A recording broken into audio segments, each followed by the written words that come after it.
వాగీషాద్యాः సుమనసः సర్వార్థానాముపక్రమే యం నత్వా కృతకృత్యాస్యుస్తన్నమామి గజాననం. యః శివో నామరూపాభ్యాం యా దేవీ సర్వమంగళా తయోః సంస్మరణాత్ పుంసాం సర్వతో జయమంగళం.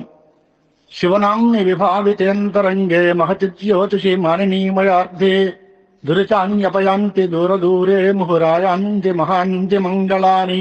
స్మృతే సకల కళ్యాణ భాజనం యత్ర జాయతే పురుషస్తమజిం నిత్యం వ్రజామి శరణం హరిం. సర్వదా సర్వకార్యేషు నాస్తి తేషాం మంగళం తేషాం హృది స్థో భగవాన్ మంగళాయతనం హరిః. నారాయణం పద్మభువం వసిష్ఠం శక్తిం చ తత్పుత్ర పరాశరం చ వ్యాసం సుఖం గౌడపదం మహాంతం గోవింద యోగీంద్రమతాస్య శిష్యం శ్రీశంకరాచార్యమతాస్య పద్మపాదం చ హస్తామలకం చ శిష్యం తం తోటకం వార్తికకారమన్యానస్మద్గురూన్ సంతతమానతోస్మి. శృతిస్మృతిపురాణానామాలయం కరుణాలయం నమామి భగవత్పాదశంకరం లోకశంకరం. యదవిద్యావిలాసేన భూతభూతికసృష్టయః తన్నౌమి పరమాత్మానం సచ్చిదానందవిగ్రహం. శంకరం శంకరాచార్యం కేశవం బాదరాయణం సూత్రభాష్యకృతౌ వందే భగవంతౌ పునః పునః. సదాశివసమారంభాం శంకరాచార్యమధ్యమాం అస్మదాచార్యపర్యంతాం వందే గురుపరంపరాం. భారతీ కరుణాపాత్రం భారతీ పదభూషణం భారతీ పదమారూఢం భారతీ తీర్థమాశ్రయే. సద్గురు చరణారవిందాభ్యాం నమో నమః.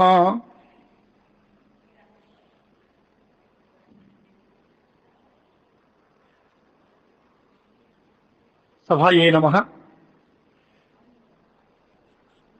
అనుకున్న ప్రకారం 5 రోజులు శివతత్వ ప్రవచనం పూర్తయిన తర్వాత శివానుగ్రహం చేత మరొక రోజు శివుణ్ణి స్మరించే అవకాశం కలిగింది. ఈ అవకాశాన్ని కల్పించిన అందరికీ, ముఖ్యంగా జగద్గురువుల వారికి, ఈ సంపత్ నగర్ శారదాపీఠం ధర్మాధికారి ధర్మజ్యోతి హరిప్రసాదరావు గారికి అందరికీ కూడా హృదయపూర్వకంగా నమస్కారాలు అర్పిస్తూ, ఈ రోజున మనం శివ ప్రవచనం ఈ బ్రహ్మోత్తర ఖండం తాలూకు ఉత్తరార్ధంలో భస్మ మాహాత్మ్యం, అలాగే రుద్రాక్షధారణం, శతరుద్రీయ వైభవం, పురాణ శ్రవణ ఫలం అనేటువంటి 4 అంశాల గురించినటువంటి భాగం ఉంది. అవి మననం చేసుకునే ముందు 1-2 మాటలు.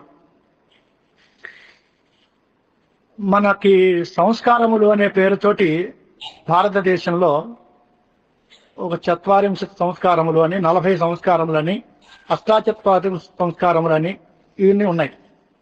అంటే మనిషి పుట్టిన దగ్గర నుంచి, జాతకర్మ దగ్గర నుంచి, అంతకు ముందు పుట్టక ముందు తండ్రి గర్భాధానం దగ్గర నుంచి ఆరంభం చేస్తారు మన సంస్కారాలు. అంటే పుట్టే సంతానం యోగ్యమైన సంతానం కావాలి అంటే తల్లిదండ్రుల యొక్క పరమ ప్రవృత్తి కూడా మంచిగా ఉండాలి. వారి ప్రవృత్తి, వారి కలయిక, ఆ కాల విశేషం, దానివల్ల పుట్టే సంతానం తాలూకు బాగోగులు ఉంటాయి. అంచేతనే ఆసుర సంధ్యాకాలంలో పుట్టారు కనుక రావణాసురులందరూ బ్రహ్మవంశంలో పుట్టిన రాక్షస ప్రవృత్తిలో ఉన్నారు అంటారు. అంచేత పుట్టిన కాలం, పుట్టుకకు కారణమైన తల్లిదండ్రుల యొక్క నడవడిక, ఇవన్నీ కూడా లెక్క పెట్టుకుని మానవుడి యొక్క అభివృద్ధి ఆధారపడి ఉంటుంది. అంచేత గర్భాధానాది సంస్కారములన్నిటినీ కూడా మనం లెక్క పెట్టుకుంటే, ఆరంభం చేస్తే అవి 40 సంస్కారాలు ఉన్నాయని అంటారు. ఒక చోట బేరీజ్ వేసి 8 ఆత్మ గుణములను ఉన్నాయి, 40 సంస్కారములు ఉన్నాయి, మొత్తం కలిపి 48 అని పేరు వచ్చింది. గౌతమ మహర్షి గౌతమ ధర్మశాస్త్రం రాస్తూ అంటారు, ఎస్యైతే 40 సంస్కారాః అని. ఈ 40 సంస్కారాలు బాగా ఉన్నాయి వాళ్ళకి, కానీ ఆ 8 ఆత్మగుణాలు లేవు. వాడి పరిస్థితి ఏమిటి? ఇంకొక మనిషి ఈ 8 ఆత్మగుణాలు పుష్కలంగా ఉన్నాయి, ఆ సంస్కారాలు అవి ఏమీ లేవు వాడికి. వాడి పరిస్థితి ఏమిటి అని అంటే, సంస్కారములు 40 ఉండి అన్ని వేదశాస్త్రాలు బాగా చదువుకున్నటువంటి వాడి కంటే ఈ ఆత్మగుణ సంపద గెలిగిన మనిషే చాలా గొప్పవాడు. ఎందుకంటే ఆ సంస్కారములన్నిటికీ ఫలం ఇదే కనుక వీడికి ఫలితం దక్కింది. వాడు కష్టం మాత్రం పడ్డాడు తప్ప ఫలం లేదు. అంచేత కష్టపడిన వాడి కంటే ఫలితం దక్కిన వాడు గొప్పవాడు. ఎవడు కష్టపడ్డాడు అని అర్థం కాదు, ఎవడు వండాడు అనవసరం, భోజనం చేసింది ఎవరు, శుభ్రంగా తిన్నవాడికి ఆకలి తీరుతుంది తప్ప నేను కష్టపడి వండుకున్నానండి అంటే మాత్రం ప్రయోజనం ఏంటి వాడు తినకపోతే? ఆ రకంగా కష్టపడడం కంటే ఫలితం రావడం ముఖ్యం. అంచేత ఆత్మ గుణాలు చాలా ముఖ్యమైనవి అని అంచేత అవి మనం మననం చేసుకోవాలి.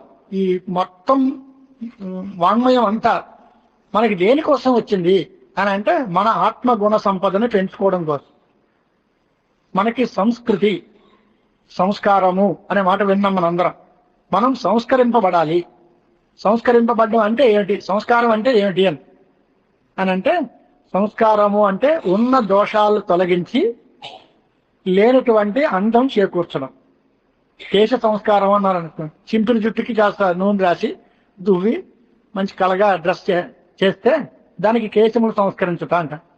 అలాగే సంఘ సంస్కారము అంటే సంఘంలో ఉన్న దురాచారాన్ని దూపుమాపి దానికి ఒక రకమైనటువంటి సౌభాగ్యాన్ని, అందాన్ని చేకూరిస్తే దాన్ని సంఘ సంస్కరణం అంటారు. అలాగే మానవుడికి సంస్కారము అంటే దేహానికి సంస్కారము అంటే శుభ్రంగా స్నానాలు చేయడము, లేకపోతే మంచి గంధాలు చందనాలు అవి పూసుకోవడం, మంచి మంచి బొట్టు పెట్టుకోవడం, అలంకారాలు పెట్టుకోవడం, మంచి వస్త్రాలు ఆభరణాలు పెట్టుకోవడం, ఇవన్నీ దేహానికి. కానీ వీటిని అన్నిటినీ సంస్కృతి అనే మాటతో పిలవం. దేహ సంస్కారం, ఇంటికి గృహ సంస్కారము, అలాగే ఇంకా ఏదైనా బాగా చెత్త పెరిగిపోయే వాటైతే వాటిని అన్నింటినీ పెట్టి నిప్పంటించేస్తాం, అది దానికి సంస్కారం. చెట్టు చివరికి మనిషి దేహం కూడా ప్రాణం పోయిన తర్వాత దీనికి సంస్కారం చేస్తారు. వాటి విషయం వేరు. మనస్సుకి సంస్కారం చాలా ముఖ్యమైనది. మనస్సు యొక్క సంస్కారానికే సంస్కృతి అని పేరుతోటి మనం పిలుస్తాం. మనస్సు ఎప్పుడు సంస్కరింపబడుతుంది? మనస్సుకి పట్టిన మాలిన్యాన్ని తొలగించాలి, మనస్సుకి ఒక శుభ్రతని చేకూర్చాలి. దానికోసం ఈ ప్రయత్నం అంతా, ఈ వైదిక కర్మకాండ అంతా, లేదా ఉపాసన కానీ కర్మలు కానీ ఇవన్నీ కూడా మనస్సుకి సంస్కారం కావాలి. సంస్కరింపబడిన మనస్సు ఏమిటంత సంస్కారం, దాని అవసరం ఏమిటి అని ఒకసారి ఆలోచించుకోవాలి. ఈ సంస్కారం లేకపోతే నష్టం ఏమిటి మనస్సుకి, సంస్కారం ఉంటే వచ్చే లాభం ఏమిటి అని అంటే, మనం మొదటి రోజున ఆరంభించుకున్నాం ఆత్మ దర్శనం వల్ల మానవుడికి దుఃఖాలు పోతాయి అని. ఇవాళ ఉపసంహారం కనుక మళ్ళీ అక్కడికి ముడిపెడితే గానీ ఉపక్రమ ఉపసంహారాలకు ఐక్యం ఉండాలి. ఎక్కడ మొదలు పెట్టామో అక్కడే ఆరంభించాలి, అక్కడే పూర్తి చేయాలి. అప్పుడైతే మొదలుపెట్టిన దానికి సమాప్తి చేసిన దానికి ఒక ఏకవాక్యత అంటారు, అది వస్తుంది. అంచేత మానవులు దుఃఖాన్ని పోగొట్టుకుంటోవాలి అని కోరుకుంటున్నాం.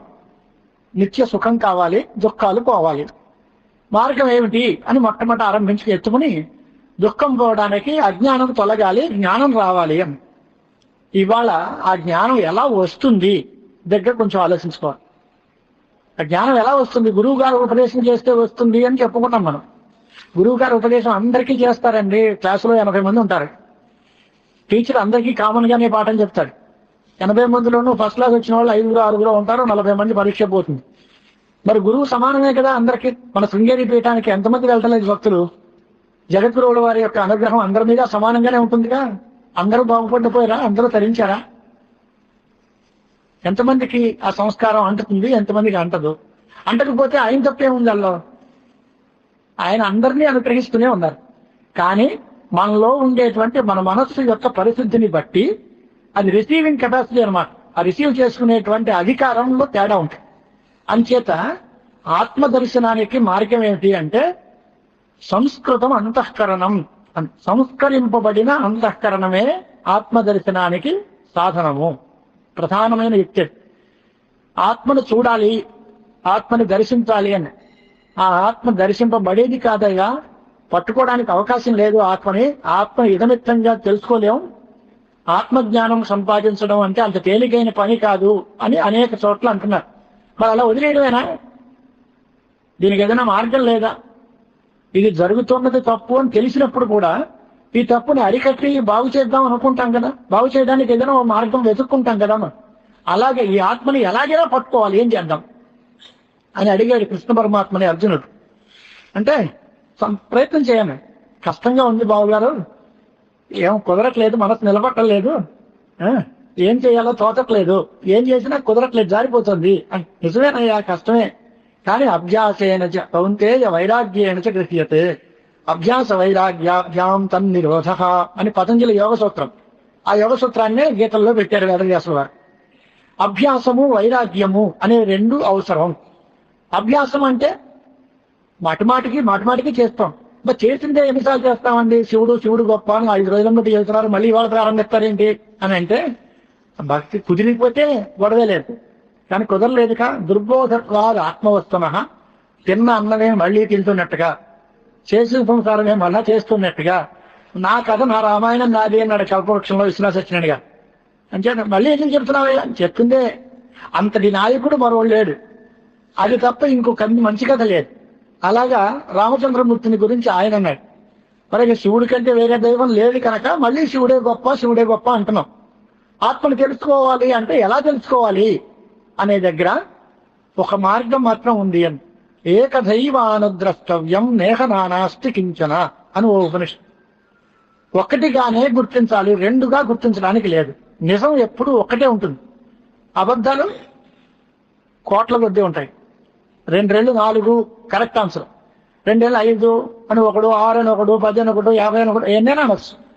ఈ 2 4 అనేది మాత్రం ఒకటే ఆన్సర్ కరెక్ట్ తప్ప తెగమవన్నీ అబద్ధాలే. అలాగే సత్యమైన వస్తువు నిజమైనది ఒకటే ఉంటుంది, అది ఏకం అద్వితీయం బ్రహ్మ వస్తువు.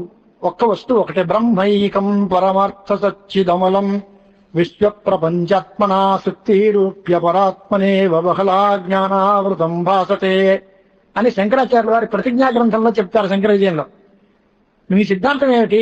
బ్రహ్మైకం పరమార్థ సచ్చిదమలం, ఒక్క వస్తువు అదే బ్రహ్మము అంతే. ఏకమేవాద్వితీయం బ్రహ్మ నేహ నానాస్తి కించన, ఇది అద్వైత సిద్ధాంతం. అక్కడ 3 మాటలు ఉన్నాయి, ఏకం ఏవ అద్వితీయం అని.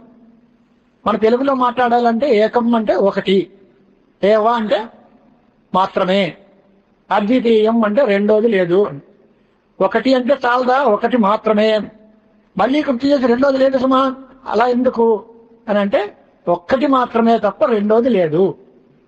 ఒకటి అండంతో 2 లేదని అర్థం తేలిపోయింది కదండి, మళ్ళీ ఒకటి మాత్రమే ఎందుకు అంటే భేదములు 3 రకాలు ఉన్నాయి, సజాతీయ విజాతీయ స్వగత భేదములు అని 3 ఉన్నాయి. ఆ 3టిని నిషేధించడానికి 3 మాటలు వేశారు. ఏకపదం పక్కన ఏవా ఓన్లీ అంటే ఇంగ్లీష్ లో మనం అలాగే ఏ మాత్రమే, తర్వాత అద్వితీయం రెండోది లేదు అంటే సజాతీయ భేదం అంటే బ్రహ్మ లాంటి మరో వస్తువు లేదు. బ్రహ్మ కంటే విజాతీయమైన దీనికంటే వేరేగా ఇంకో జాతికి సంబంధించిన వస్తువులు అవి లేవు.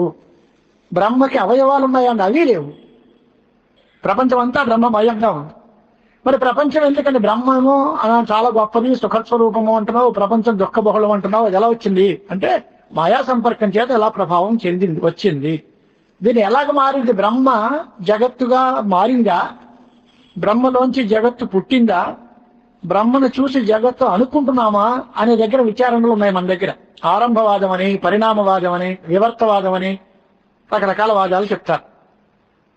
ఇలాగా మన ఉదాహరణ చూస్తే ఒక కట్టు పుల్లల్ని కాలిస్తే బొగ్గులు వస్తాయి, లేకపోతే కర్ర భస్మం చేసేస్తే బూడిది వస్తుంది. అలా కాష్టం భస్మ కరోతి అంటే కర్రల్ని బూడిద చేస్తున్నాం, భస్మ చేస్తున్నాం అంటే కాష్టముల వల్ల భస్మ తయారవుతుంది. అది ప్రకృతి నశించిపోతే దానిలోంచి ఇంకో వస్తువు పుడుతుంది. అలా కాకుండా పాలు తోడు పెడితే పెరుగు అవుతుంది, అది పరిణామం, మారడం. అంటే ఒక వస్తువులోంచి ఒక వస్తువు పుట్టడం వేరు. మట్టిలోంచి కుండ పుట్టింది, దారాల్లోంచి బట్ట పుట్టింది అంటాం, అదొకటి. వేరేగా లేదా పాలు పెరుగుగా మారింది, బంగారం ఏదో గాజుల్లో పూసలో కటకాలో గొలుసులో ఏదో ఒక రకంగా మారింది. బంగారం మార్పే తప్ప బంగారం పోలేదు, బంగారం నుంచి వస్తువు పుట్టలేదు, బంగారం మార్పు చెంది. అక్కడ ఈ బ్రహ్మ వస్తువు ఈ ప్రపంచమునకు కారణము అని మాత్రం అందరం ఒప్పుకుంటున్నాం. బ్రహ్మ కారణము అంటే బ్రహ్మలోంచి జగత్తు పుట్టిందంటారా అని అంటే కాదు. నీ బ్రహ్మ పరిణామం జగత్తుగా మారిపోయిందంటారా? అది కాదు. మారిపోయిందంటే నీకు వచ్చే నష్టం ఏమిటి? పరిణామవాదం చెప్తే నష్టం ఏమిటి అని అంటే బ్రహ్మ పూర్తిగా మారిపోయిందా సగం మారిందా అని అడిగితే పూర్తిగా మారిపోయింది అనుకోండి, అసలు అక్కడ ఖాళీ. మొత్తం అంతా మారిపోతే పాలంతా తోడేసేసాం, కాఫీ ఎవడో వచ్చి కాఫీ కలపాలంటే ఇంట్లో పాలు లేవండి అంటాం కదా. అలాగే బ్రహ్మ వస్తువు జగత్తుగా మారిపోతే ఇంక అక్కడ బ్రహ్మ లేదు కదా. మరి ఏ బ్రహ్మం తెలుసుకుంటావు? నువ్వు తెలుసుకోవడానికి అక్కడ ఉంటే కదా వస్తువు. ఆ వస్తువే ఖాళీ అయిపోయింది, అదే తప్పు. సగం మారింది, సగం మారింది అంటే దానికి అవయవాలు ఉన్నాయి అనాలి. అవయవాలు ఉన్నాయి, అది పుట్టేయి పోయేయి అంటే అది అనిత్యమే, అది మనలాంటిది.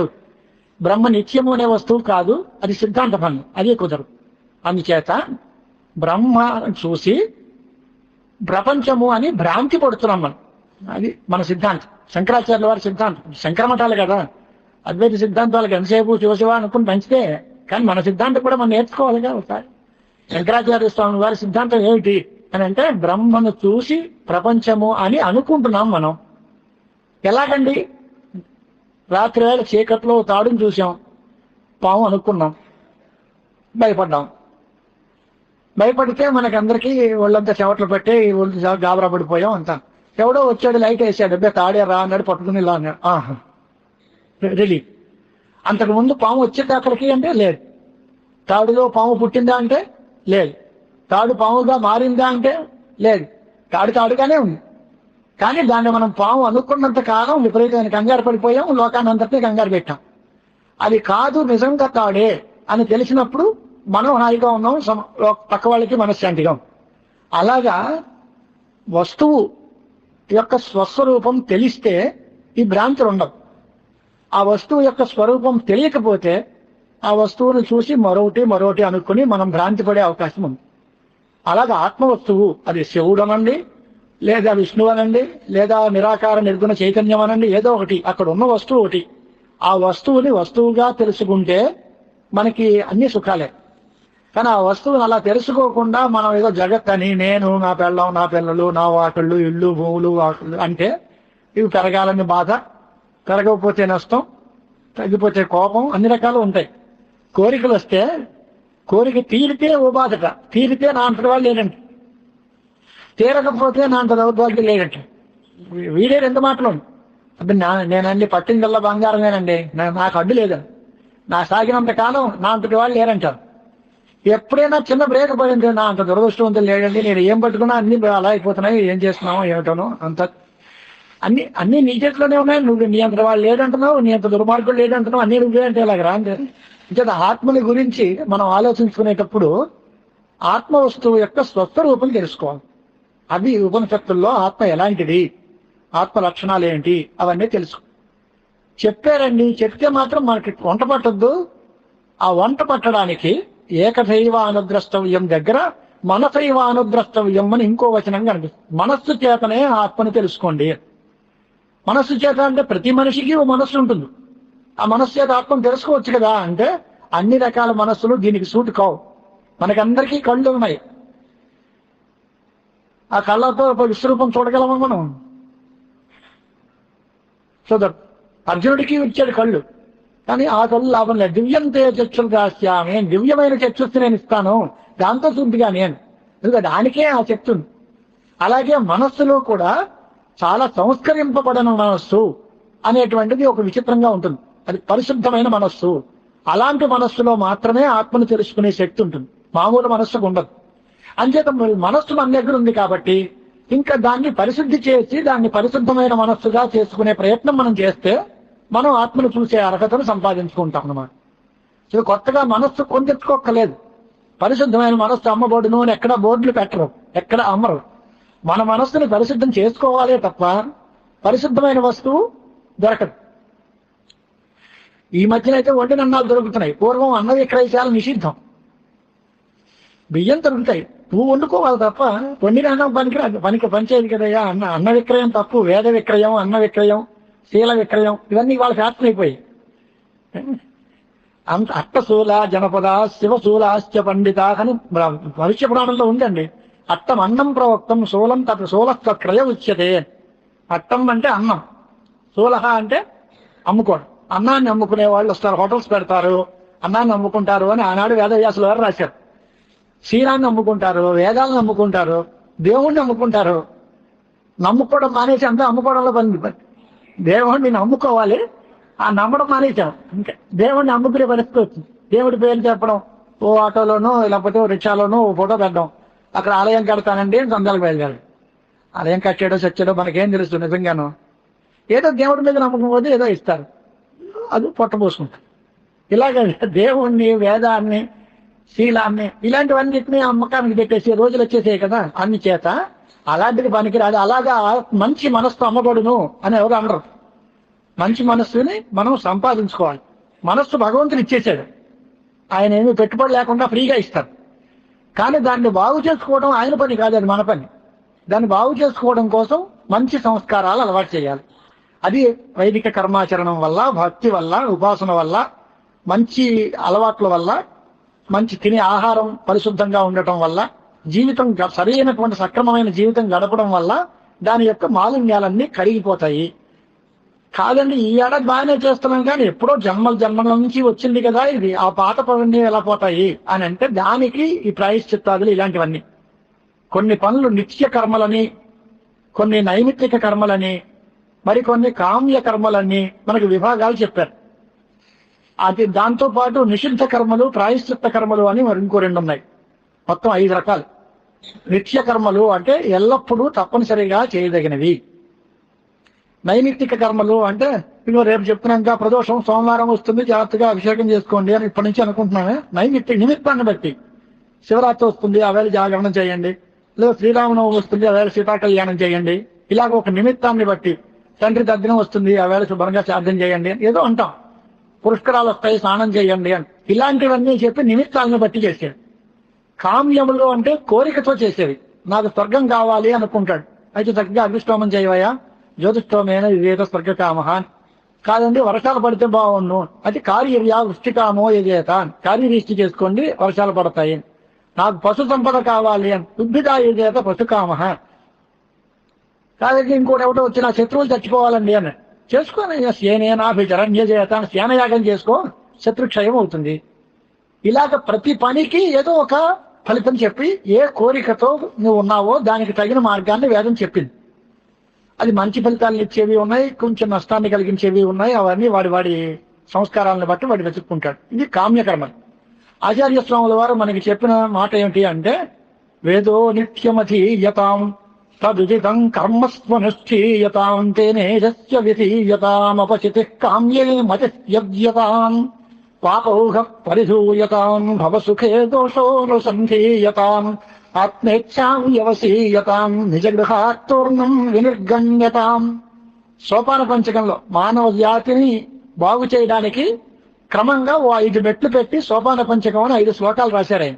మనిషి ఎలా బతకాలి, ఆరంభంలో పుట్టిన దగ్గర నుంచి వీడు మొట్టమొదటి వేదాధ్యయనం చేయవయ్యా, చేశానండి. తర్వాత తదుదితం కర్మస్వనుష్ఠీయతాం, అధ్యయనం చేసిన తర్వాత దానిలో చెప్పిన పనులు చక్కగా చేయండి అయ్యా, అది అయిందండి. తర్వాత తేన ఈశస్య విధీయతాం అపచితి, దాంతో భగవంతుడికి శివుడికి పూజ చేయండి అయ్యా. చేసాం, కర్మలు చేయమంటున్నారు, ఇది బాగానే ఉంది. కామ్యకర్మ అవి మాత్రం దాని జోలికి పోకుండా కామ్యే మతి స్థ్యవ్యతాం, కామ్యకర్మల జోలికి వెళ్ళొద్దు. నిత్య నైమిత్తికైరేవ కుర్వాణో దురితక్షయం, నిత్య నైమిత్తిక కర్మల్ని చేస్తూ ఉండు, నీ పాపాలన్నీ తొలగిపోతాయి. కోరికల జోలికి వెళ్ళొద్దు అని. మరి పాతవన్నీ మాట ఏంటి? నిషిద్ధం, అవి చేయకుండా ఉండండి, నిషిద్ధ కర్మలు చేయకుండా ఉండండి. మరి పాత పనులు ఏమైనా ఉంటే వాటి మాట ఏమిటి? వాటిని ప్రాయశ్చిత్తముల చేత వాటిని తొలగించుకోండి. అప్పుడు మొత్తం అకౌంట్ క్లియర్. పాత అప్పులన్నీ తీర్చేసి కొత్తగా అప్పు చేయడం మానేసి ఇవాళ ఉన్నదాంతో సంసారాన్ని సర్దుకుంటూ జాగ్రత్తగా కాలక్షేపం చేసిన వాడికి ఇబ్బంది ఏముంది? అలా కాదు, ఫాల్స్ ప్రెస్టేజ్, మెయింటెనెన్స్ కావాలి కదండి. మరి మెయింటెనెన్స్ కోసం అప్పులు చేయక తప్పదు. మెయింటెనెన్స్ కోసం అప్పు చేస్తే మొత్తం పోతుంది. ఈ మెయింటైన్ చేసే వస్తువు ఉండదు అసలు, ఈ మెయింటెనెన్స్కి పోతుంది. అంచేత మన ఆదాయానికి తగిన ఖర్చే మనం పెట్టుకోవాలి. పాతవి అప్పులు ఉంటే ఆ అప్పులు అలా పెరిగిపోతుంటాయి. అంచేత అప్పుల్ని ముందు క్లియర్ చేయాలి, పాతవి తగ్గించేయడం, కొత్త అప్పులు లేకుండా ఉంది. మనకి తెలియడం కోసం అప్పులు అన్నాం, అప్పుల మాట ఎందుకు, మనకి పాపాల గురించి మాట్లాడదాం. జన్మాంతరీయమైన పాపములన్నిటినీ తొలగించుకుంటా మళ్ళీ పాపం రాకుండా జాగ్రత్త పడ్డాం. ఇప్పుడు అయితే మొత్తం పాపాలు పాతవి పోయాయి, కొత్తవి రాలేదు. ఇప్పుడు తగ్గ జ్ఞానానికి మనకి అధికారం. ఈ స్థితి రావాలి అంటే ఏం చేయాలి? అది మనకి మొదలు పెట్టిన మాట అనమాట. అస్తౌ ఆత్మగుణా అంటే ఆ 8 రకాల ఆత్మగుణాలు అలవాటు చేసుకున్న వాడికి ఇలాంటి మనఃశుద్ధి, మనస్సంస్కారము కలుగుతుంది అని మన సంప్రదాయం. దయా సర్వభూతేషు శాంతిరనసూయా శౌచమనాయాసో మంగళమకార్పణ్యమస్పృహేత్యస్తావాత్మగుణాః అని గౌతమ మహర్షి 8 గుణాలు చెప్పారు. అవి తెలుసుకోవాలి మనందరం. దయా సర్వభూతేషు, శ్రీమద్ రామాయణం మీరు ఎక్కడ తీసినా సర్వభూత హితే రతః అనే విశేషణం ఉంటుంది రామచంద్రమూర్తి. అన్ని భూతములయందు అందరు ప్రాణులయందు దయగలవాడు, దయావాన్. దయ కలిగి ఉండటం మొదటి గుణం. దయ కలిగి ఉంటే ఏమర్థం? ఇతరులకి ఎవరికి అపకారం చేయకుండా ఇతరులకి అందరికీ మంచి కలగాలని కోరుకుంటూ ఇతరులకి సౌఖ్యాన్ని ఆనందాన్ని కలగజేసే పనులు చేసుకుంటూ ఉండటం, అది దయ అండి. వెంటనే అన్నట్ట నేను అందరి మీద దయ చూపుతానండి, కానీ ఎవడు నా ప్రారంభం నా మీద దయ చూపేవాడు ఎవడు కనపట్టలేదు. నేను అందరి మీద దయ చూపుతాను, కానీ నా మీద దయ చూపేవాడు ఎవడు? నేను అందరికీ సేవ చేస్తూ ఉండమే తప్ప నన్ను సేవ చేసించేవాడు సేవించేవాడు ఎవరు లేడా అంటే రెండో మాట చెప్పారు, దయా సర్వభూతేషు శాంతి. సమాగుణం చేయి. నువ్వు ఎదరవాళ్ళందరినీ బాగా గౌరవిస్తున్నావు, కానీ ఆయన నువ్వు చివరించుకుంటున్నాను. నేను ఆయన దగ్గర నుంచి మనకి సరైన రెస్పాన్స్ సమాధానం రావటంలే. ఓపిక పట్టు, ఓర్పుతో ఉండు అని శాస్త్రం. నువ్వు ఎదరవాడి మీద చూపించిన మంచి స్వార్థకారణం ఏదైతే ఉందో, మంచి భావం, అది ఎదరవాడి దగ్గర నుంచి కూడా నీకు వస్తే సంతోషమే. ఒకవేళ రాదనుకో, రాకపోయినా నువ్వు కంగారు పడకు. అమ్మాయించి మళ్ళీ నీ పద్ధతి నువ్వు కంటిన్యూ చేయి. అపకారికి ఉపకారం చేయడం. కానీ నేను ఉపకారం చేశాను, మరి ఆయన నాకు చేయాలిగా. ఆయన చెయ్యాలి అని అపేక్షిస్తూ నువ్వు చేస్తే నువ్వు చేసేది వ్యాపారం, ఉపకారం కాదు. ప్రతిఫలాపేక్షతో చేస్తే దానికి వ్యాపారం అని అనగాని ఉపకారంలో పేరే ఉంది. ప్రతిఫలాపేక్ష లేకుండా నువ్వు నీ అంతా చేయి. అక్కడి నుంచే వచ్చు. నువ్వు కోరద్దు అసలు. ఎదరవాడి దగ్గర నుంచి నాకు అనుకూలమైన ఫలితం రావాలి అనుకోకు. వాడు నిన్ను సరిగ్గా చూసినా చూడకపోయినా నువ్వేం పట్టించుకోకు. క్షమాగుణంతో ఉండు అని రెండోది. దయా సర్వభూతేషు మొదటి మాట. రెండోది, ఒకప్పుడు ఇతరులందరూ మన అనవసరంగా ఆడిపోసుకున్నా మనం కాస్త ఓర్పుతో ఉండడం శాంతి. మూడోది, మేము బాగానే ఉన్నాం, వాళ్ళు మన పట్టించుకోలేదు, బాగానే ఉంది, కానీ వాళ్ళు సరైన వాళ్ళు కాదండి. వాళ్ళందరూ వాడు అసూయ అంటే అసూయపడ్డము అంటే మనం అందరం ఓరవలేకపోవడం అని అర్థం చెప్తూ ఉంటారు. అది కాదు అసూయ అంటే. గుణిని దోషావిష్కరణ అసూయ. గుణిని అంటే గుణము కలిగిన వాడిని దోషాల దృష్టితో చూడడం. వాడు మంచివాడు పాపం, కానీ వాడి దానిలో మంచితనాన్ని మనం గుర్తించలేక తప్పులు ఎన్నేవాడు అని అంటే అది అసూయ అంటే. మంచి వాళ్ళలో కూడా తప్పుల్ని ఎన్నేటువంటి స్వభావం ఉంటే దానికి అసూయ అని పేరు. అది లేకుండా ఉండాలి. మనకి దత్తాత్రేయ స్వామి వారి చరిత్ర అదే పాఠం నేర్పుతుంది మనకి. తల్లి పేరు అనసూయ, తండ్రి పేరు అత్రి మహర్షి. అప్పుడు ఈయన దత్తుడయ్యాడు. అంటే ఏ మనిషికి అసూయా గుణం ఉండదో, ఎవరు సత్వరజస్తమో గుణాలకి అతీతంగా ఉంటాడో, ఆ ఇద్దరి కలయిక ఉంటే, ఆ రెండు కలిసినప్పుడు భగవంతుడు వాడికి దాసుడైపోయి మొత్తం దత్తుడైపోతాడు. అంటే భగవంతుడే వాళ్ళకి మొత్తం కొడుగ్గా పుడతాడు. అసూయ లేదు, సత్వరజస్తమో గుణాలు లేవు, ప్యూర్ బంగారం. ఇంక దానికేమో దానిలో ఎక్కడ ఇంకో వస్తువులో దోషం చూసే అవకాశమే లేదు. అప్పుడు అంత పవిత్రమైన వస్తువు దగ్గరికి భగవంతుడు తనంతట తానుగా సమర్పించుకుంటాడు. అది దత్తావతారం తాలూకు సింబాలిక్ గా మనకి అర్థం. అలాగే ఇక్కడ అనసూయ అంటే అసూయ లేకుండాట. అంటే గుణవంతులలో గుణాన్ని చూసే గుణమే ఉండాలి తప్ప గుణవంతుల్లో దోషాలను చూడకూడదు. అలా ఉంటుందండి ఎక్కడైనా అని అంటే, ప్రపంచంలో బ్రహ్మ నిర్మితమైన సృష్టిలో ఏ వస్తువు కూడా పూర్తిగా గుణము గలది, మంచిది అని గాని, పూర్తిగా ఎందుకు పనికిరాంది అని కానీ చెప్పడానికి కానీ ఏది లేదన్న. దృష్టం కిమపి లోకేస్మిన్ నా నిర్దోషం నా నిర్గుణం. దోషములు లేని వస్తువు అని చెప్పడానికి ఏ వస్తువు లేదు. అన్ని గుణములే ఉన్నాయి అనడానికి లేదు. అన్ని దోషాలే ఉన్నాయి, ఎందుకు పనికిరాదు అని చెప్పడానికి కూడా ఏమీ లేదు. సభా మర్యాద కాదు కానీ అందరికి మన వాళ్ళందరూ ఏం చెప్తూ ఉంటారంటే, అందరం అశుద్ధము అసహ్యంగా భావించేటువంటిది కూడా వరాహానికి ఆహారంగా ఉంటుంది. మనం పారేస్తే మనం చెత్తను అవతల పారేస్తాం, ఆ చెత్తను ఏరుకుని వెళ్లే వాళ్ళు ఉన్నారు. దాంతో మరి ఒక గ్లోబల్ ప్లాంట్ అనో ఇంకోటనో పెట్టి దానిలో డబ్బులు చేసుకునే వాళ్ళు ఉన్నారు. ప్రతి వస్తువులోనూ ప్రతిదీ ఏది అక్కర్లేదనుకుంటామో మనం దాన్ని ప్రయోజనాన్ని పెట్టి దానివల్ల ఉపయోగపడేటువంటి వస్తువులను తయారు చేసే వాళ్ళు ఉన్నారు. అంచేత దృష్టం కిమపి లోకేస్మిన్ నా నిర్దోషం నా నిర్గుణం. ఏది పనికిరాంది అనేది లేదు. అన్ని పనికొస్తుందా అంటే అన్ని పనికొస్తాయని కూడా చెప్పలేం. ఉదాహరణ ఏమిటి అంటే, అందరూ అన్నం పరబ్రహ్మ స్వరూపం, అన్నం కావాలంటాక అందరూ అన్నం చాలా గొప్పది అని. కానీ 105 టెంపరేచర్ ఉన్నవాడికి అన్నం పెడితే చచ్చి ఉరుగుంటాడు. అన్నం మృత్యుం తము జీవాతుమాహు అన్నం ప్రాణమన్నమపానమాహు. అన్నమే మృత్యుస్వరూపం, అన్నమే జీవాత స్వరూపం. అన్నం ప్రాణాన్ని బతికిస్తుంది, ప్రాణాన్ని తీస్తుంది కూడా. కత్తి ఇచ్చామంటే శుభ్రంగా కత్తిపేడతో కూరలు కోసుకుని హాయిగా వండుకుంటే మంచిదే. కేక్ కోసుకుంటానంటే చేత సాధనంలో మంచి చెడ్డ ఉండదు, సాధనాన్ని వాడుకునే దానిలో తేడా. అంచేత అన్నం మంచిది కదా అని అందరికీ మంచి కాదు. వేడిగా ఉంటే బాగుంటుంది, గ్రీష్మకాలంలో పెద్ద అప్పుడు పెడితే అలాగే ఏసీ మంచి మిషన్ కదా అని ఉంటే ఊరికే తుఫాన్ వచ్చి చలి చేస్తూ ఉంటే హిమాలయ దగ్గర ఏసీ పెట్టి కూర్చుంటే ఎలా ఉంటుంది?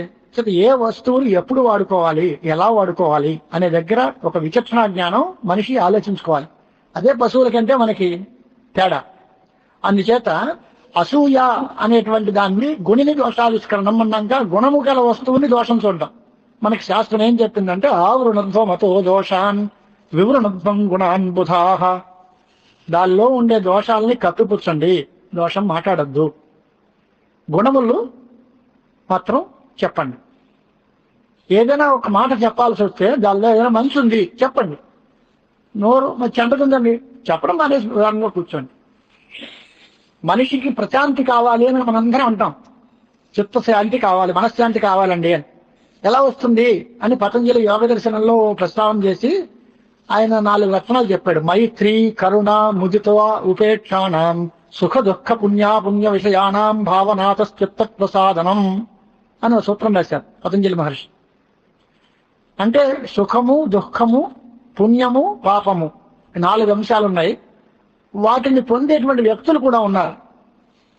సుఖాన్ని అనుభవించేటువంటి కొంతమంది మనుషులు, వాళ్ళతో స్నేహం చేస్తే వాళ్ళ కారులో నువ్వు వెళ్ళొచ్చు, వాళ్ళు తాగే కాఫీ నీకు ఇస్తారు, వాళ్ళు ఉన్నటువంటి మంచి బంగ్లాలో నువ్వు ఉండొచ్చు, నీకు కానీ ఖర్చు ఉండదు, సుఖం వస్తుంది. అంటే సుఖం పొందే వాళ్ళతో స్నేహం చేస్తే నీకు కూడా సుఖం వస్తుంది. అది ఒక ఆనందం. మైత్రి చేయి. రెండో వాళ్ళ విషయంలో ఏంటి అంటే ముదిత, మైత్రి, కరుణ. కరుణ ఎలాగా దుఃఖం పడుతున్నారు పాపం, వాళ్ళు బాధపడుతున్నారు, అయ్యో పాపం అనిపించడం మానవ సంస్కారం. అప్పుడే మనకి హృదయం ఉన్నట్టు అర్థం. ఇప్పుడు బాగా బాధపడుతున్నాడు, మా బాగా ఇలాగే అవుతుందండి, వాడికి ఆ జన్మలో ఏమీ చేయలేదు ఇంతేనండి మరి అని ఇలాంటి పాటలు అక్కడ చెప్తే మనకి మానవత్వం లేనట్టు అర్థం.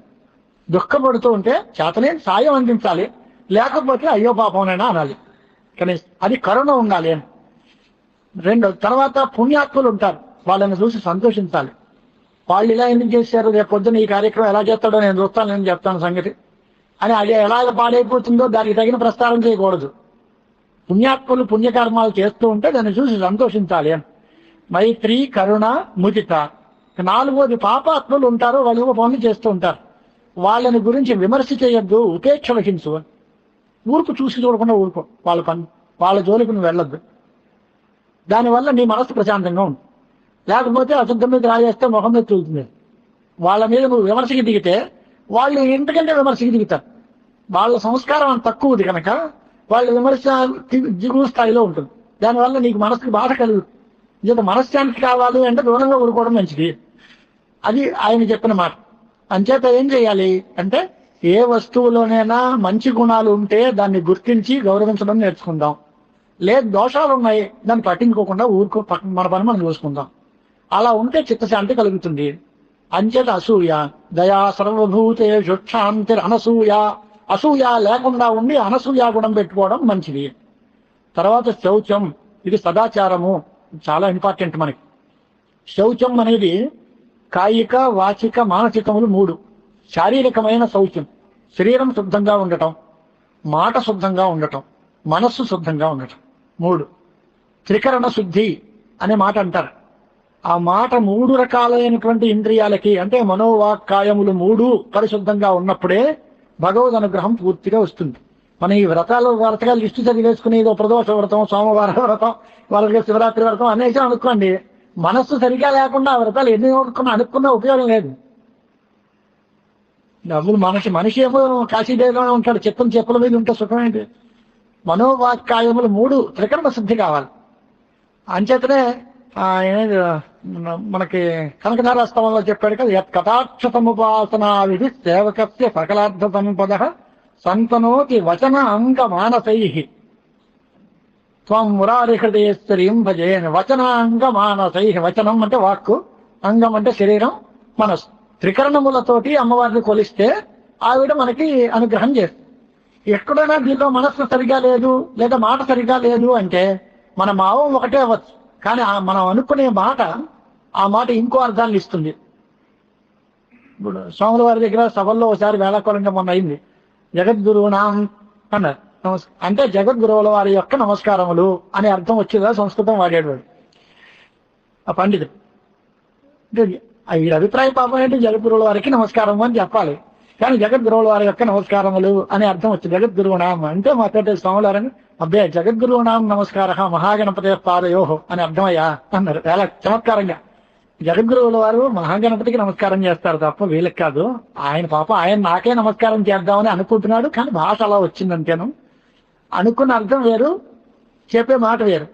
మాట తేడా వస్తే ఆ భావం కన్వే కాదు. అంచేత మాట శుద్ధిగా ఉండాలి, మనసులో భావం శుద్ధిగా ఉండాలి.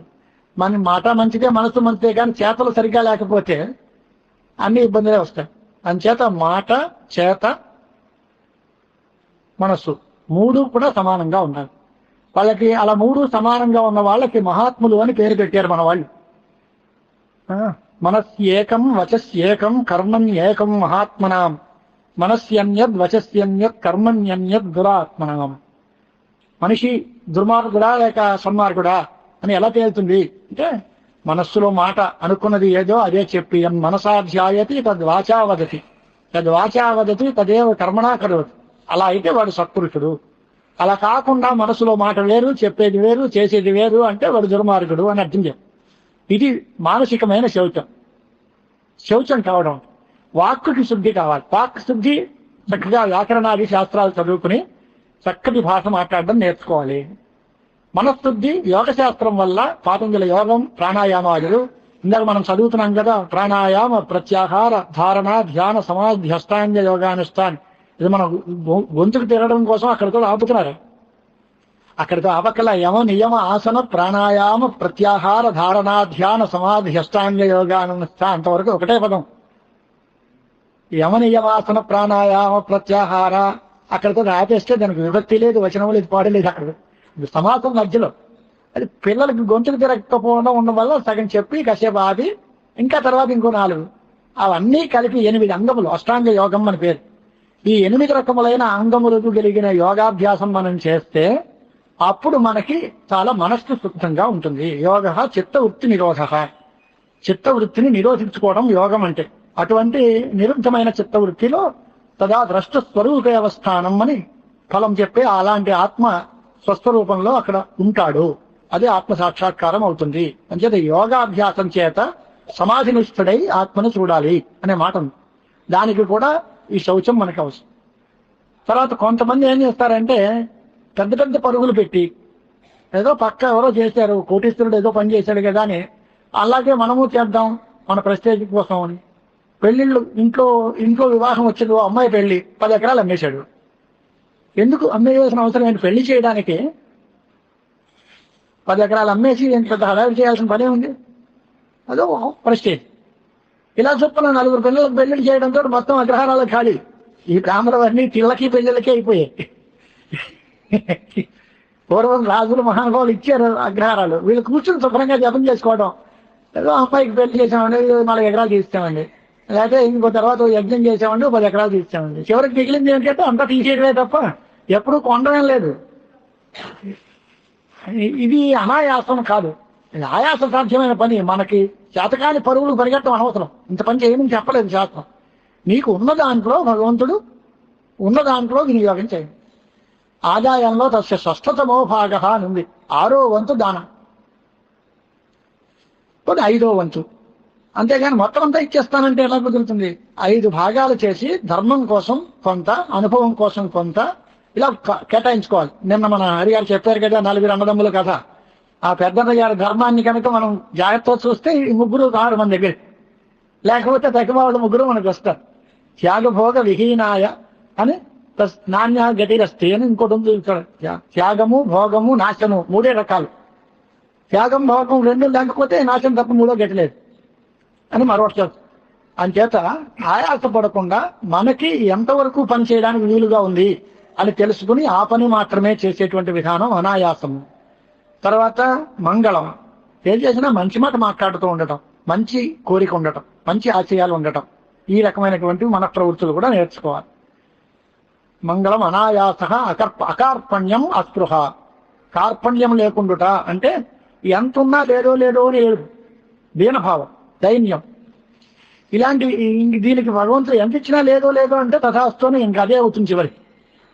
అంచేత ఈ కార్పణ్య భావం లేకుండా ఉండాలి, అదొక మాట. పెద్దగా కనిపించిన ప్రతి వస్తువు నాకే ఉంటే బాగుంటుంది అనుకోకూడదట. మొదటి వాళ్ళు వేళకోళగా మన వాళ్ళు చెప్తూ ఉంటారు, ముందు ఏంటి అంటే ఏదైనా మంచి చూసే ఉండు, అయ్యా ఎక్కడ కొన్నారండి, ఇలాంటిది మరి ఒకటి ఉంటే బాగుంటుందండి అంటే అక్కడ ముందు ఏదో సదృశం భూత మా ఇలాంటి వస్తువు మరొకటి ఉంటే మాకు చూడండి అని. కాసేపు ఉన్న తర్వాత ఇదే ఉంటే బాగుండు అని, తర్వాత ఏమయ్యా నీకెందుకు నాకు ఇచ్చేయండి. మొదటిది ఇలాంటిది, రెండోది పోనీ ఇది, లేకపోతే ఇది నాకే నీకు ఎక్కర్లేదు. ఇలాంటి గుణాలన్నీ కనిపించిన ప్రతి వస్తువు నాకే కావాలి అనే స్పృహ ఉండటం అది ఆశాపాశం, అంత పనికిరాదు. ప్రారంధం దైవం ఎదృచ్ఛాలాభ సంతుష్ట, అసంతోష పరం బంధ, సంతోషపర మోక్షం. సంతోషం అండి. అందుచేత సంతోషంగా ఉండటం, భగవంతుడు మనకి ఏది ఇచ్చాడో దానితో తృప్తి పడటం, ఇలాంటి గుణాలు అలవాటు చేసుకోవాలి. అలాంటి ఆత్మగుణాలు ఉన్నప్పుడు మనస్సు పరిశుద్ధమవుతుంది. అలాంటి పరిశుద్ధమైన మనస్సులోనే భగవంతుడు సాక్షాత్కరించడానికి వీలవుతుంది. కాబట్టి అటువంటి ఆత్మగుణ సంపద చాలా ముఖ్యము. అన్ని సంస్కారముల కంటే కూడా ఆత్మగుణ సంపద చాలా ప్రముఖమైనది అని శాస్త్రాలు చెప్తూ ఉంటాయి. అంచేత అవి సామాన్య కర్మాలు. ఇది ఏ జాతి వాడికి లేదా ఏ వయస్సు వాడికి ఇవే ఉండవు. అహింస, సత్యం, అస్థేయం, శౌచం, ఇంద్రియ నిగ్రహం, ఈ ఆత్మగుణాలు ఇవన్నీ జాతి మత కులాలు ఏమి తేడాలు లేకుండా సర్వవర్ణములకు, సర్వులకు, అందరికీ సామాన్య ధర్మాలు. ఇవి అందరూ అలవాటు చేసుకోవాలి. ఈ జాతి వారికి లేకపోతే ఈ కులం వారికనే లేదు, ఈ వయస్సు వారికనే లేదు. ప్రతి మనిషికి ఈ రకమైనటువంటి అలవాటు చేసుకుంటే సమాజం సంస్కరింపబడుతుంది. అలాంటి సంస్కారవంతమైన సమాజంలో దైవభక్తి అనేది దానంతట అదే వస్తుంది. పాపభీతి ఎప్పుడైతే వచ్చిందో దైవభక్తి ఆటోమేటిక్గా వస్తుంది. పాపం అంటే భయం. పాపం ఎలా వస్తుంది? తప్పుడు పని చేస్తే పాపం వస్తుంది. పాపం రాకుండా ఉండాలి అంటే మంచి పని చేయాలి. మంచి పని చేయాలి అంటే దైవానుగ్రహం లేకపోతే చేయదు. అందుచేత అన్ని పనులు చేయాలి అంటే మన పురుష ప్రయత్నంతో పాటు దైవాన్ని కూడా మనం తోడు సంపాదించుకుని దైవానుగ్రహం కోసం మనం ప్రయత్నం చేయాలి. అంచేత మనం ఏదో 5 రోజులో లేక 10 రోజులో ప్రవచనాలు చేసుకున్నాం కనుక అంతా ఓ గంట సేపో అరగంట సేపో ఈ వ్రతమో భక్తో పూజ చేసి ఏదో శివకవచం అని అందరికీ ప్రింట్ చేయించిస్తున్నారు ఆయన మహానుభావుడు. ఆ శివకవచం పారాయణ చేస్తాం అనుకోండి, పావు గంట అరగంట పడుతుంది, అయిపోతుంది. తర్వాత అన్ని తప్పుడు పనులు చేసుకుంటే దీనివల్ల నాకు ఫలితం లేదండి అనకూడదు. చివరిగా ఇంకొక మాట కూడా చెప్పేసి నేను మన కథలోకి వద్దాం. వేదం ప్రమాణం అవుతుందా కాదా అని ఓ ప్రశ్న ఉంది శాస్త్రాల్లో. వేదంలో చెప్పినవన్నీ జరగటం లేదు కనుక అది ప్రమాణం కాదండి అని సమాధానం చెప్పేటప్పుడు. ఎందుకంటే దాంట్లోనేమో సంతానం కావాల్సిన వాళ్ళు పుత్రకామేష్టి చేయమన్నారు, మా ఇంటి పక్క ఆయన చేశారండి, ₹1,00,000 ఖర్చు అయింది, కానీ ఏం ఉపయోగం లేదండి, ఏం లాభం లేదు, ఇదంతా బ్రాహ్మణులకి డబ్బులు రావడం కోసం వాళ్ళు చేసుకున్న పని తప్ప ఇదేమీ నమ్మక్కలేదు, వేదం తప్పండి, అబద్ధం అండి అన్నారు. ఈ మాటలు నేను కల్పించి చెప్పింది కాదమ్మా, శాస్త్రంలో ఉన్నమాట. తదప్రమాణం అనృత వ్యాఘాత పునరుక్త దోషేభ్య అని గౌతముడి సూత్రం. ఈ పూర్వపక్షాలు ఇవాళ నాస్తికులని చెప్పుకునేటువంటి వాళ్ళు ఎంత బాగా అడగగలరని అనుకుంటామో అంతకు 3 రెట్లు బాగా అడిగారు మన వాళ్ళు. అడగడంలోనూ అప్రామాణ్యాన్ని ఆశంకించడంలోనూ ఇది తప్పు అనడంలోనూ అది ముందు బాగా పెద్ద బాబులు. అన్ని రకాల పూర్వపక్షాలు వాళ్ళే చేశారు, అన్నిటికీ సమాధానాలు కూడా చెప్పారు. కానీ ఆ సమాధానాలు మన వాళ్ళు ప్రచారం చేయలేదు. ప్రచారం చేయకపోవడం వల్ల ఈ తప్పుడు మాత్రం వ్యాపించింది. నాస్తిక మత ప్రచారకుడు ఎవరు అని అంటే బృహస్పతి. దేవగురు బృహస్పతి నాస్తిక మతాన్ని ప్రచారం చేశాడు. బుద్ధ ఉపృద్ధారి జనార్దన అని బౌద్ధ మతాన్ని ప్రచారం చేశాడు. ఎవరు? శ్రీ మహావిష్ణువు స్వయంగా. జాబాలి మహర్షి రామాయణంలో రాముడికి నాస్తిక మతాన్ని చెప్పాడు. అలా చెప్పారంటే ఎందుకు చెప్పారు? అది సిద్ధాంతంగా చేశారా అంటే సిద్ధాంతం చేయలా, ముందు చెప్పి పరీక్ష పెట్టి తర్వాత ఇది కాదు సిద్ధాంతం వేరే అని తర్వాత చెప్పారు. ఆ చివరి భాగాలు మానేసి మనం ఇవి మాత్రమే వ్యాప్తి చేసి అబ్బో బుద్ధమతం చాలా గొప్పదండి, మంచిదే కాదని ఎవరుంటారు? బుద్ధుడే చెప్పారు, మహావిష్ణువే బుద్ధ అవతారం తీసుకొచ్చి చెప్పాడు. కానీ దాని తర్వాత భాగం ఏమిటి? దాని తర్వాత చూడు. ఇలా అంటారేమో, అది కాదు. దీని తర్వాత సంగతి, దీని సమాధానాలు వేరే ఉన్నాయి అని భాష్యాలు ఉన్నాయి, శంకరాచార్యుల వారి భాష్యాలు. అవి కూడా దయచేసి చూడండి, మొత్తం అంతా చదవండి. అంతే తప్ప దానిలో ఏదో ఒక పేజీ చదివి దీనికి మనకు అనుకూలంగా ఉన్న చాప్టర్ దానిలో తీసి ఇదిగో భగవద్గీత కూడా ఏమి వాడు చెప్పింది, ఇవేం అక్కర్లేదన్నారు అని అంటే అవజానంతి మాం మూఢా అన్నారు. అంటే అందరూ కూడా మూర్ఖులు కృష్ణ పరమాత్మని కూడా అవజ్ఞ చేస్తారు, తిరస్కరిస్తారు. భక్తులు భగవంతుని కూడా తిరస్కరిస్తారు అని చెప్పారండి. ఆయన మనం ఏం చేస్తాం, అంతా తిడతారు కదా అంటే పక్కన మూఢాహన ఉందిగా, మూఢులు అయితే అవమానం చేస్తారు, భక్తులైతే ఆయన అవమానం చేయాలి కదా. మనం ఏ కేడర్లో ఉంటాం, మనం ఏం చేయాలి అనేది కూడా మనం ఆలోచించుకోవాలి. అందుచేత ప్రచారము అనేది ఎంత పనైనా చేస్తుంది. విచారసాగరం అని ఒక పుస్తకం సాధు నిశ్చలదాస్ పండితులని రాశారు. దాంట్లో పిట్టకథలు ఎక్కువ అవుతున్నట్టున్నాయి. మళ్ళీ ఆఖరి రోజు కదా, మళ్ళీ మీరు అందరూ దొరుకుతారో దొరకరో అని కాసేపు 4 మాటలు చెప్పిన తర్వాత వెళ్దామని. భర్త్సువు అనే ఒక మనిషి అండి, ఓ రాజుగారి దగ్గర ఒక మహామంత్రి, చాలా గొప్పవాడు. ఆ రాజుగారు ఈయన మీద చాలా కాన్ఫిడెన్స్ ఉంది, చాలా నమ్మకం ఉంది. మొత్తం మీద వ్యవహారం ఏది జరిగినా ఆయన వల్లే జరగాలి, ఆయన మెయిన్ పిల్లర్, ఆయన లేకపోతే ఈ రాజ్యం అంతా పోతుంది అన్నంత నమ్మకంతో ఉన్నాడు. చుట్టుపక్కల వాళ్ళందరికీ ఇది నచ్చల. ఎంతసేపు ప్రతిదానికి వాడే అంటాడు, ఒకటే మనిషి తక్కువ వాళ్ళందరం కాదా, అందరికీ సమానమైన గౌరవం ఇవ్వాలి, గుర్తింపు ఇవ్వాలి, కానీ ఆయన ఒక్కడితోటే ఉందేంటి ఇదంతానని అందరూ కలిసి ఆయన మీద కొంత ద్వేషాన్ని చేసుకున్నారు. చేసుకుని మొత్తం మీద ఏం జరిగిందో, ఓ రోజు అందరూ కలిసి శత్రురాజులతో కుమ్మక్కైపోయి శత్రువులు దండెత్తే విధంగా తయారు చేశారు మార్గాన్ని రాజ్యం మీద. అంటే రాజు మీద గురి లేక మంత్రి మీద కోపం, దీనివల్ల రాజ్యానికి శత్రుబాధ వచ్చేలాగా అందరూ కలిసి పన్నాగం పండి. రాజుగారు ఏమయ్యా శత్రువులు దండెత్తి వస్తారట, మనందరం కలిసి ఏదైనా ప్రతీకారం చేయాలంటే వెంటనే అందరూ కలిసి సమాధానం ఉన్నారు కదండి, ఆయన మహానుభావులు, ఆయన చూస్తారండి. సేనానాయకుడు కూడా మంత్రి గారు ఉన్నారు కదండి నా అందరినీ ఎవరిని అడిగా మంత్రి గారు ఉన్నారు కదండి అని తప్పుకున్నారు. అంటే మమ్మల్ని మీరు నమ్మలేదు, మేము అవసరం వచ్చినప్పుడు మేము మీకు ఎందుకు సహాయపడాలి అనే భావంలో నాన్ కోఆపరేషన్ మూవ్మెంట్ లాగా తయారు చేస్తారు. రాజుగారు ఈయన వైపు చూశాడు, ఏంటయ్యా పరిస్థితి ఇలా ఉంది అని. సరేనండి నేను చేస్తాను, నాకు నమ్మకస్తులు కొంతమంది ఉన్నారు, ఈ శత్రువులను నేను చూస్తాను అని చెప్పాడు మంత్రి. సరే వెళ్ళిపోయారు. ఆ మంత్రికి ఆప్తులైనటువంటి వాళ్ళు కొంతమంది వర్కర్స్ తోటి వాళ్ళు నెట్వర్క్ చేసుకుని ఆ శత్రు రాజులతో యుద్ధానికి అన్నిటికీ ఏర్పాటు చేసుకున్నాడు. ఆయన మహా తెలివైన వాడు, సమర్థుడు కనుక తగిన ఏర్పాటు చేసుకున్నాడు. శత్రువులతో యుద్ధమైంది, శత్రువుల్ని జయించాడు ఆయన. కానీ వీళ్ళు ప్రచారం చేసింది ఏమిటి, వీళ్ళు ఎక్కువ మంది జనం ఉన్నారు కదా, రాజు దగ్గరికి వచ్చి శత్రువుల దగ్గరికి వచ్చేసరికి ఏమండి మంత్రి గారు ఏమో వాళ్ళతోటి కలిసిపోయాడు, మంత్రి గారు చచ్చిపోయాడు అక్కడ, దానిలోనూ మేమందరం మొత్తం మీద శత్రువులను అందరినీ జయించి తీసుకొచ్చాం, మీరు మాత్రం మమ్మల్ని నమ్మలేదనుకోండి, కానీ మొత్తం మీద మీ రాజ్యం నిలబడడానికి మేమే కారణం, ఆ మంత్రి గారు చచ్చిపోయాడండి అని ప్రచారం చేశారు. మంత్రి గారు చావలేదు, బతికే ఉన్నాడు.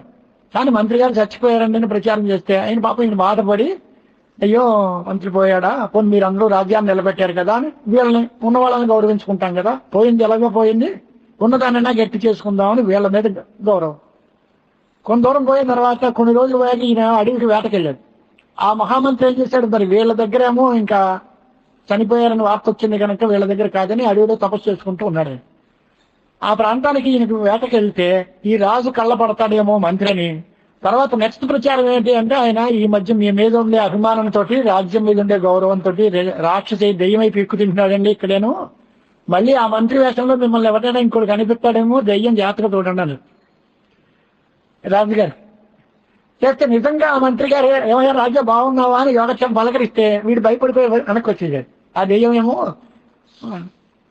అని అంటే మంత్రి బతికున్నా చనిపోయాడని ప్రచారం చేసి, నిజంగా ఒకవేళ ఆయన ఎదరపడినా వాడిని గుర్తించలేకుండా వాడి దెయ్యం వైపు ఎక్కువ తింటున్నాడు అని ప్రచారం చేశారు. మంత్రికి రాజు మీద గౌరవం అన్నమాట నిజం, రాజుకి మంత్రి మీద నమ్మకం అన్నమాట నిజం. కానీ ఇద్దరు ఎదరపడినా ఒకళ్ళు మాట్లాడుకునే పరిస్థితి లేకుండా తీసుకొచ్చారు. కారణం ఏమిటి అంటే ఈ దుష్ప్రచార మహిమ, ప్రచారం అంత పనిచేస్తుంది. అలాగే ఇవాళ మన భారతీయ సంస్కృతి మీద సంప్రదాయం మీద ఒక రకమైనటువంటి ప్రచారం వచ్చి, ఇది అంతా ఎందుకు చేతకాని వాళ్ళు, ఎందుకు పనికిరాని వాళ్ళు చేసేది, ఏ పని లేకుండా వచ్చి తోమరపోతులు కూర్చుని కాలక్షేపం చేసేదో భజన భక్తి అంటారు తప్ప ప్రాక్టికల్ ఫీల్డ్ అనేది దీంట్లో లేదు అనేటువంటి ఒక పెద్ద దుష్ప్రచారం కనిపిస్తుంది. కానీ అలా కాకుండా పుట్టిన దగ్గర నుంచి ఐహికము ఆముష్మికము రెండు బతుకున్నంత కాలం సుఖంగా బతకడానికి మార్గాలు, తర్వాత కూడా ఆనందకరంగా పరలోకాలు ఉండేదానికి ఆముష్మిక శ్రేయస్సు, ఈ రెండింటినీ కలిపినటువంటి మార్గాలు మన సంప్రదాయాల్లో ఉన్నాయి. కానీ వాటికి ప్రచారం లేదు. ఎక్కువ ప్రచారం పాశ్చాత్య వ్యామోహాలు, విదేశీయమైనటువంటి మోజులు, వీటన్నిటి మీద ప్రచారం ఉంది. కాబట్టి ఇలాంటి సత్సంగాల వల్ల మన పాతది ఏముంది అని మనం చెప్పుకోవాల్సినటువంటి పరిస్థితినే ఉంది. లేకపోతే మనం అసలు మరీ పాతపడిపోతాం. అంచేత ప్రచారం తాలూకు ఆవశ్యకత ఎంతైనా ఉంది అని మాత్రం మీకు గుర్తు చేయడానికి ఈ కథ ఒకటి చెప్పాను. తర్వాత ఇలాంటి కథలు విచార సాగరంలో చాలా కథలు, ఆయన అనుభవ వేదాంతి బాగా విచార సాగరం అని పేరు పెట్టి తన అనుభవాన్ని అంతటినీ రాశాడు. దానిలో చాలా కథలు ఉంటాయి. అది ఎప్పుడో మళ్ళీ కాలాంతరంలో టైం వచ్చినప్పుడు చూసుకుందాం. ప్రకృతంలో వచ్చినప్పుడు ఇక భస్మధారణం దగ్గర నుంచి ఆరంభం చేసుకుని, భస్మధారణం అనేది చాలా అవసరం.